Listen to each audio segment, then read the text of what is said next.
Olá pessoal, nós somos o grupo Oral. Estamos aqui hoje para, nesses dois vídeos, poder trabalhar, poder introduzir e também colocar a mão na massa nessa estrutura de repetição, que é um tema tão importante na linguagem C para uma pessoa que está começando os seus estudos na jornada de programação, né? Em especial a programação em si.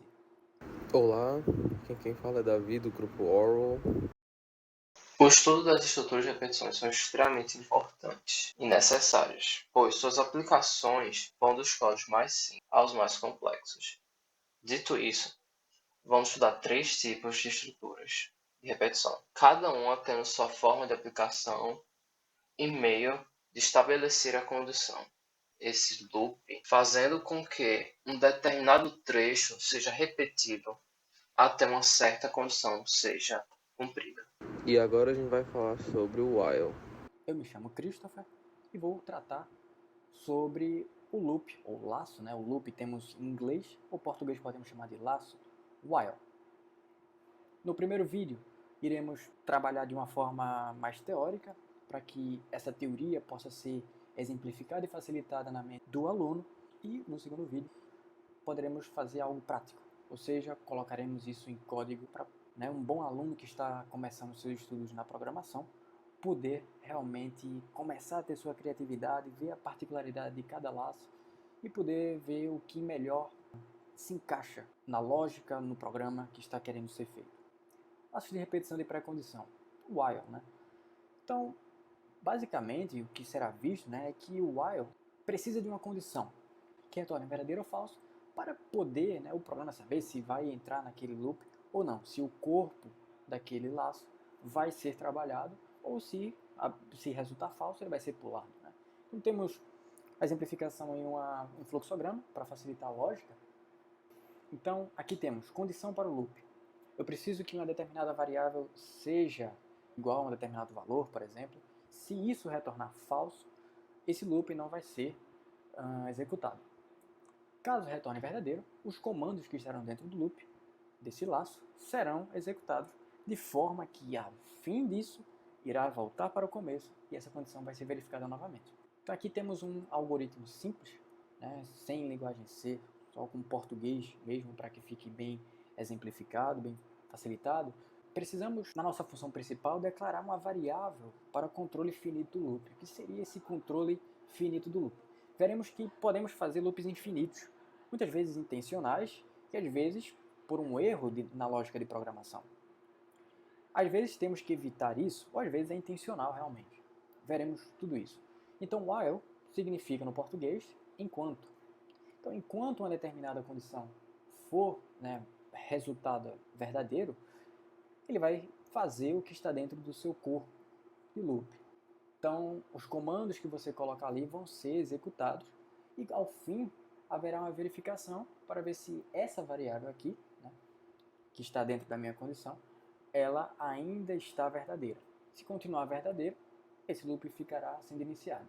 Caso nessa atualização essa condição não esteja mais resultando verdadeiro, ou seja, essa condição agora é falsa, haverá o fim do loop e o resto do programa, se houver algum comando abaixo, será executado normalmente. Se formos colocar isso para um programa em C realmente, precisamos, claro, de bibliotecas, padrões e colocar a nossa função principal. Como vimos antes, a declaração da minha variável, nesse caso aí, foi do tipo inteiro, ou seja, eu preciso armazenar valores inteiros ali dentro, e tenho um contador. Declarei essa minha variável aqui como contador.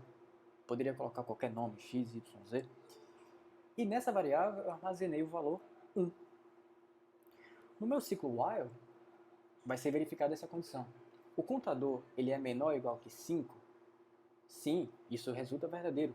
Então os comandos aqui dentro serão executados. Ele vai printar, temos o nosso printf, do valor do contador atual, né? E ao fim disso o contador vai ser acrescentado. Haverá um acréscimo de uma unidade nele, até que essa atualização seja verificada novamente.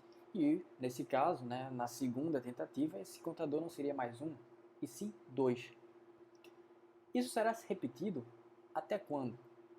Até o contador ser igual a 6.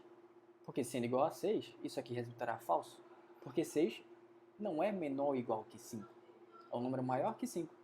Dessa forma, haverá o print na tela da saída do loop, e a saída do loop será efetuada com sucesso. A seguir, será apresentado a repetição do while, que funciona de forma semelhante ao while, mas tem uma particularidade que, como eu já falei, vale muito a pena um bom programador, um bom iniciante, poder pegar essa lógica e colocar no seu programa. Olá, eu me chamo Lara Nogueira, eu faço parte do grupo Orwell e eu vou fazer uma breve explicação sobre o ciclo do while. Bom, o ciclo do while ele é bem parecido com o ciclo que a gente já conhece, que é o ciclo while. A única diferença é que no ciclo do while, como primeiro a gente tem o comando dentro do loop, primeiro a gente roda o loop e só depois ele vai testar essa condição, isso garante, diferentemente do while, que o loop vai ser rodado ao menos uma vez. Então, a gente tem acontece o comando que tem dentro do loop, o nosso código, depois ele vai testar se isso é verdadeiro.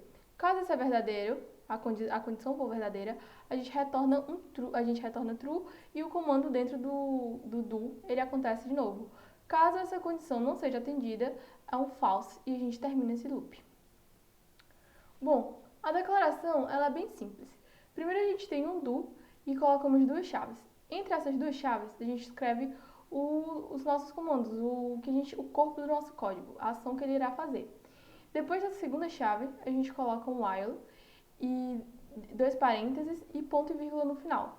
Entre esses dois parênteses, a gente vai escrever a condição que o ciclo precisa atender para que continue rodando. Aqui do lado esquerdo da tela, eu coloquei uma declaração de como seria a declaração lógica, sabe? Então, primeiro a gente inicia o loop, rodando os nossos comandos, vai atualizando as variáveis, e depois a gente vai testar essa condição. Se essa condição for atendida, ótimo, o ciclo continua rodando. Caso não seja atendida, fim do loop. Agora iremos estudar outra estrutura de repetição, contador for. Sua lógica será a seguinte: terá uma expressão inicial, ela será submetida a um teste. Se retornar verdadeiro, irá passar pelos comandos dentro do loop. Ao terminar os comandos, irá atualizar a expressão, assim será novamente submetido ao teste. Se retornar verdadeiro, repete o loop. Se retornar falso, irá sair do loop. Agora podemos ver um algoritmo mais simples do loop e as declarações da variável. Teremos o for, abre parênteses, o valor inicial da variável. Teremos ponto e vírgula, a condição final do loop, ponto e vírgula, incremento por loop. Então, abre as chaves, teremos o início do loop, os comandos, que todo loop será submetido. Teremos o fim do loop, que se retornar falso, a condição final. Assim podemos ver um programa mais simples, um programa bem simples, sem ter um estudo mais visual de como funciona a função for. Teremos a nossa variável int i, um inteiro. No primeiro espaço iremos declarar que i igual a zero, nosso valor inicial. Iremos declarar a condição final do loop, que é i menor que 11. Então, enquanto i for menor que 11, ele irá entrar no loop. E nosso incremento por loop será i++. Somaremos 1 a cada loop que ele passar. Então, começando com 0. 0 é menor que 11. Retorna verdadeiro.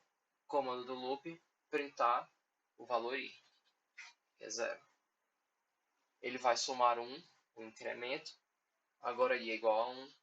E retorna novamente verdadeiro, imprime 1. Repete isso até chegar no 10. Que ao somar 1, ele fica 11. E assim ele retornará falso, a nossa condição final, assim terminando o loop e retornando 0. E agradeço sua atenção.